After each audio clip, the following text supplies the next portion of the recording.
છઠ્ઠા એપિસોડની રાહ જોઈ રહ્યા છો ને? યસ.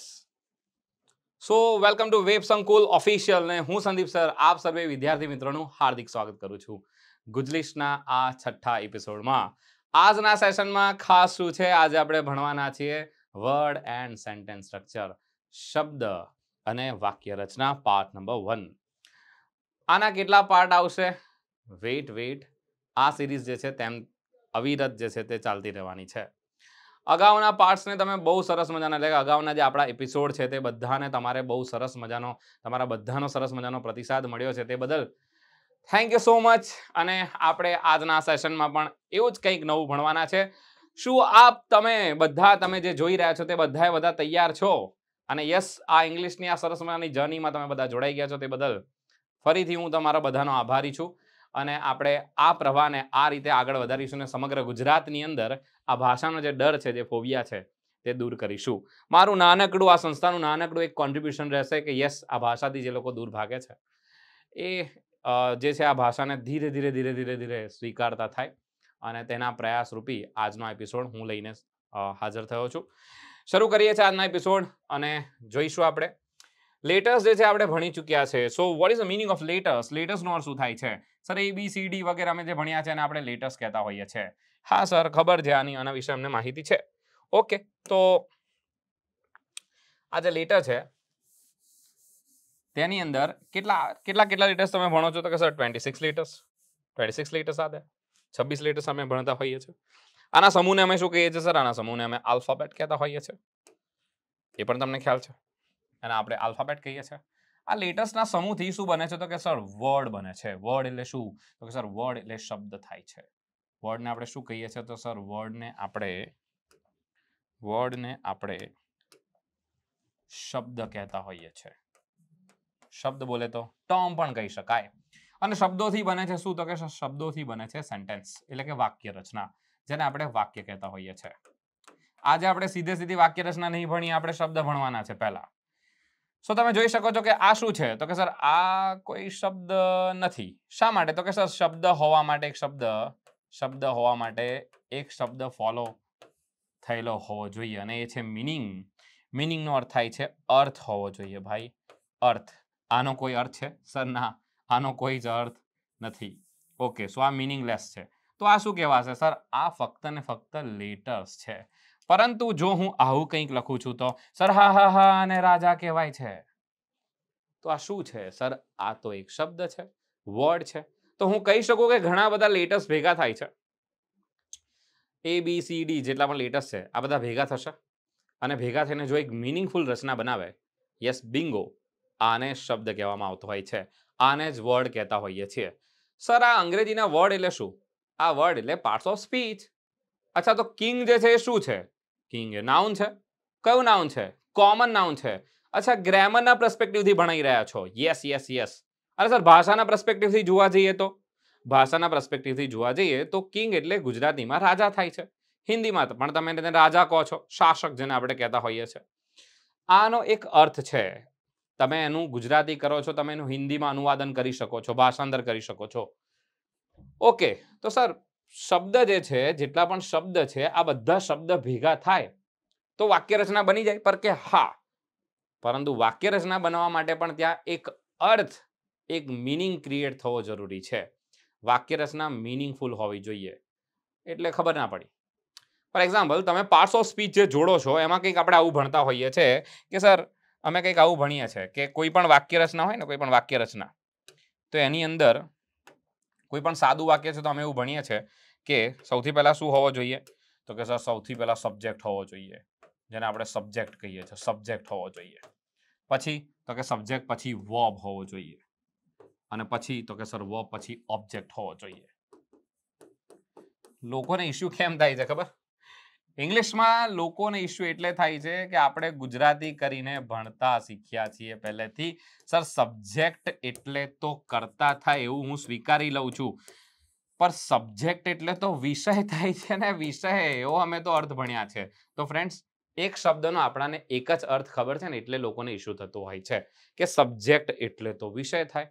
તમે કહો છો મેથ્સ સબ્જેક્ટ છે, આ સબ્જેક્ટ છે, અને અહીંયા તો સબ્જેક્ટ આઈ આવે છે, અહીંયા તો સબ્જેક્ટ કોઈ પણ આવતો હોય છે. તમે મુન્નાભાઈ MBBS મૂવી જોયું હશે, ત્યાં હેલા જીવિત વ્યક્તિને પણ કહે છે સબ્જેક્ટ કો કુછ ફીલ નહીં હો રહા હૈ.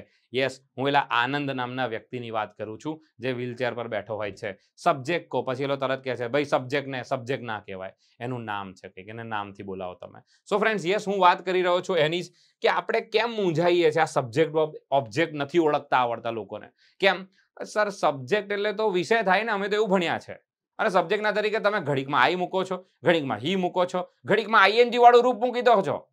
સબ્જેક્ટના સ્થાન પર આઈએનજી વાળું રૂપ પોસિબલ છે ખરું? Yes. Painting is my hobby, singing is my hobby, dancing is my hobby, dancing is my passion. Dancing સબ્જેક્ટના સ્થાન પર, ઇઝ વર્બના સ્થાન પર, પેશન ઓફ. અચ્છા, તો એ તો આઈએનજી વાળું રૂપ તો વર્બ ના હોય હંમેશા? ના, આઈએનજી વાળા રૂપો નાઉનના સ્થાન પર પણ આપી શકે છે. ત્યારે જ તો આપણે એને જીરંડ કહેતા હોઈએ છીએ. યસ, આગળના એટલે કે આગળની જે જર્ની છે આપણી, એમાં બધી જ વસ્તુ હું ક્લિયર કરવાનો છું. આજે એટલું જાણી લો, સબ્જેક્ટ એટલે શું. સબ્જેક્ટ એટલે કર્તા, જે ક્રિયાનો કરનાર છે. આજે આપણે વાક્ય રચના નથી ભણવાની, શબ્દો જોવાના છે. મસ્ત મજાના ડિફરન્સિએશન જોઈશું, પરંતુ આજે નાનકડી ચર્ચા કરવાની છે આના વિશે. વર્બ એટલે શું? તો કે વર્બ નો અર્થ થાય છે ક્રિયાપદ. આ ક્રિયા સૂચવે છે. યસ, ડેફિનેટલી આ ક્રિયા સૂચવશે. આના વિશે આગળના સેશનમાં બહુ બધી ચર્ચા થશે. આનું ગુજરાતીમાં પણ ઇશ્યુ થાય છે. કેમ? તો કે ઓબ્જેક્ટ એટલે કર્મ. સર, આ કર્મ એટલે તો અમે એવું ભણ્યા છે કે કર્મ એટલે હેલા તમારા કર્મ લખાય છે. કર્મ એટલે તો ડીડ થાય. યસ, કર્મ એટલે તો ઇંગ્લિશમાં ડીડ થાય છે, એટલે કર્મા જેને કહેવાય છે. કર્મા નામનો શબ્દ પણ છે ઓક્સફર્ડ ડિક્શનરીની અંદર. તો સર, આ તો ઓબ્જેક્ટ એટલે તો પદાર્થ થાય, અમે એવું ભણ્યા છે કે રસ્તામાં કોઈ ઓબ્જેક્ટ પડ્યો હતો, તો સર રસ્તામાં કોઈ કર્મ પડ્યો હતો એવું થશે? ના ના ના ના, મેં તમને કીધું છે એક શબ્દના ઘણા બધા અર્થ થાય છે.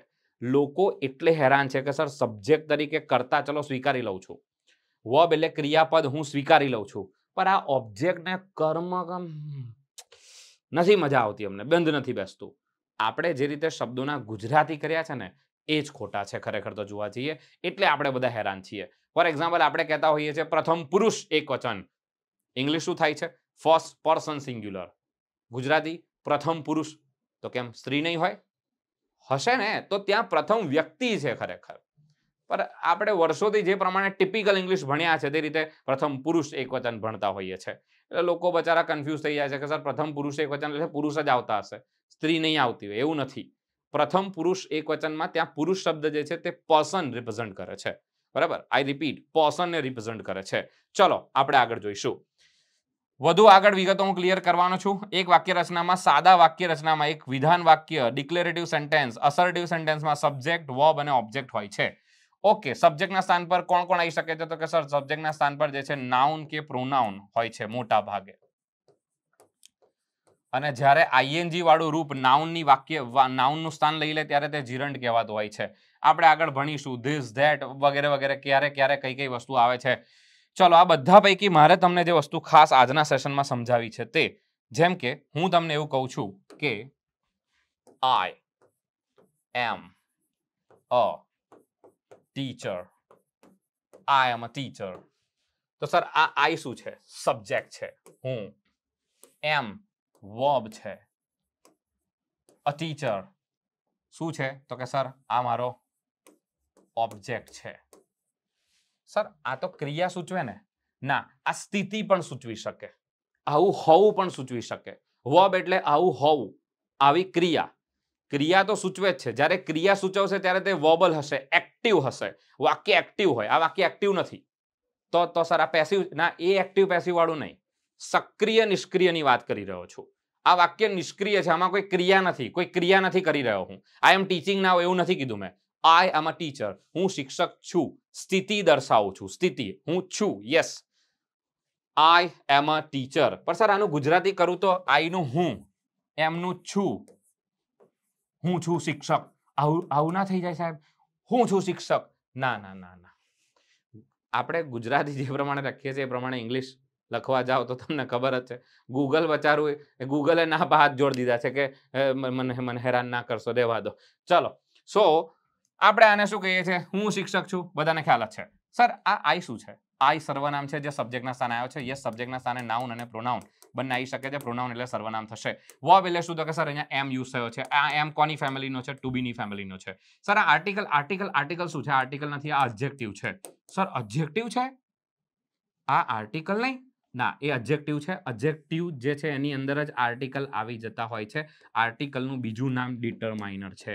ડિટરમાઇનર, આને ડિટરમાઇનર્સ પણ કહેવાય છે. આગળ ભણીશું તમને મસ્ત રીતે સમજાઈશ. આજે ખાલી નામો જાણી લો, ઝલક જોઈ લો, કેવી કેવી વસ્તુ ભણવાના છો. અને આ ટીચર શું છે? નાઉન છે. અચ્છા, તો ઓબ્જેક્ટની જગ્યાએ નાઉન આવી શકે? યસ, બટ ઓબ્વિયસલી આવી શકે છે. ચલો, ધેટ્સ ઓલ. આ એક સેન્ટેન્સ, એક વાક્ય છે. Subject, verb, object, pronoun, verb, article, or you can say adjective. કેમ કે adjective છે, આર્ટિકલ adjective જ કહેવાશે, ડિટરમાઇનર કહેવાય છે. આખી ફેમિલી ભણીશું એની. ટીચર નાઉન છે. કેવું નાઉન છે? કોમન નાઉન છે. આગળ જોઈએ. ચલો, ધ્યાન રાખજો, કદી પણ વાક્ય રચનામાં વચ્ચે આઈ લખો છો. આજનો ફન ફેક્ટ આ છે. આજના વિડીયોનો ખાસ પોઈન્ટ આ છે. કોઈ પણ જગ્યાએ વાક્યમાં આઈ આવે છે, આઈ વચ્ચે લખો છો. I was absent. I was absent because I આવું લખ્યું તો ખોટું પડશે. કેમ? આઈ હંમેશા કેપિટલ રહેતો હોય છે. વાક્ય રચનાની વચ્ચે લખો યા શરૂઆતમાં લખો, આઈ હંમેશા કેપિટલ રહેશે. આઈ હંમેશા કેપિટલ રહેશે. ધ્યાન રાખજો. આજના સેશનની ખાસ બાબત મેં તમને સમજાઈ છે. ચલો, આજના સેશનમાં શું ભણવાના છે? મજાની વસ્તુ. ઘણા બધા વર્ડ્સ આપણે ભણીએ છીએ, એમાંના વર્ડ્સ આપણે કન્ફ્યુઝ થઈએ છીએ ઘણી વખત. આપણે જે ઇંગ્લિશ ભણવાના છે તે બ્રિટિશ ઇંગ્લિશ છે. ઘણા શબ્દ એવા છે જે અમેરિકન ઇંગ્લિશ અને બ્રિટિશ ઇંગ્લિશમાં કન્ફ્યુઝન પેદા કરે તેવા છે. તમે માઇક્રોસોફ્ટ વર્ડ વગેરે યુઝ કરો છો, એમાં કોઈ ટાઈપ કરો છો શબ્દ, નીચે લાલ કલરની લાઈન આવી જાય છે. સર આવી જાય છે. યસ. માઇક્રોસોફ્ટ અમેરિકાની કંપની છે, એટલે અમેરિકન શબ્દ પ્રિફર કરે છે. આપણે બ્રિટિશ શબ્દને પ્રિફર કરીએ છીએ, બ્રિટિશ શબ્દ યુઝ કરીએ છીએ. કયા શબ્દ બ્રિટિશ છે, કયા શબ્દ અમેરિકન છે? લેટ્સ સી, જોઈએ આજના સેશનમાં. ચાલો, British English, American English. Colour you use થશે, અહીંયા યુઝ નહીં થાય. ટાઈપ કરી જોજો, નીચે લાલ કલરની લાઈન આવી જશે આ રીતે માઇક્રોસોફ્ટ વર્ડની અંદર. રંગ થાય છે. નેબર, પડોશી. નેબર એમનામાં યુ નથી લખાતો. ફ્લેવર, ખ્યાલ જ છે આપણાને, જુદા જુદા ફ્લેવર જે છે, સ્વાદ, પ્રકાર પણ કહી શકાશે. ફ્લેવર યુ નથી લખાતો. હ્યુમર નથી કહેતા. તમારું સેન્સ ઓફ હ્યુમર બહુ સારું છે. ખ્યાલ, આવડત એક પ્રકારની, જાણકારી પ્રાપ્ત કરવાની એબિલિટી, તમારું હ્યુમર, સેન્સ ઓફ હ્યુમર બહુ સારું છે. યસ, આમાંથી ઘણા બધા વિદ્યાર્થી જે છે એમનું સેન્સ ઓફ હ્યુમર બહુ સારું હોય છે. તમારી કમેન્ટ્સ જે છે તે દર્શાવે છે કે મારા જેટલા પણ વિદ્યાર્થીઓ છે, અમારી જે ઓડિયન્સ છે, એ બધાનું સેન્સ ઓફ હ્યુમર બહુ સારું છે. અને યસ ફ્રેન્ડ્સ, જોડાયેલા રહો. આપણે તમારું જે નોલેજ છે, તમારું જે કહી શકાય, તમે જે સમય આપી રહ્યા છો એ ફ્રૂટફુલ સાબિત થશે. એનું કંઈક ને કંઈક તમને ફળ મળવા પાત્ર રહેશે. ચલો, આગળ જોઈશું. એના પછી છે બ્રિટિશ ઇંગ્લિશના શબ્દ લેબર, મજૂરી. લેબર યુ નીકળી જશે. રૂમર એટલે અફવા થાય છે, અફવા. ઓર્ડર, ગંધ, સ્મેલ જેને કહેતા હોય છે, ઓર્ડર. ઓનર, માન સન્માન માટે શબ્દ વપરાતો હોય છે. ફેવરિટ, પ્રિય. યુ યુઝ થાય છે, અહીંયા યુ યુઝ નથી થતો. સ્પ્લેન્ડર, સર આ તો યસ, ગાડીનું નામ છે હીરો હોન્ડા. હીરો, હવે તો હોન્ડા નીકળી ગયું છે, જો કે હીરો સ્પ્લેન્ડર. કોઈની માર્કેટિંગ આપણે નથી કરતા, બસ સ્પ્લેન્ડર. હા, ઘણા પાસે હશે પણ, જેમના પાસે છે કમેન્ટ સેક્શનમાં જણાવો. આપણા સેશન જે છે તે આ રીતે જ ફની રહેવાના છે. આપણે કંઈક ને કંઈક નવું ભણીશું. આના સેશનમાં પણ તમે કંઈક નવું જાણીને જશો, ભણીને જશો. આઈ એમ ડેમ શ્યોર. ચલો, સર આ સ્પ્લેન્ડર એટલે શું? તો કે આ સ્પ્લેન્ડરનો અર્થ થાય છે ભવ્ય, વૈભવ, ભપકો પડે તેવું. અચ્છા, એટલે સ્પ્લેન્ડર ચલાવો એટલે ભપકો પડે. હા, પહેલા તો સ્પ્લેન્ડરમાં જ ભપકા પડતા હતા ભાઈ. અને આ બાજુ તો કે અહીંયા યુ નહીં આવે. યસ, આ બ્રિટિશ સ્પેલિંગ છે.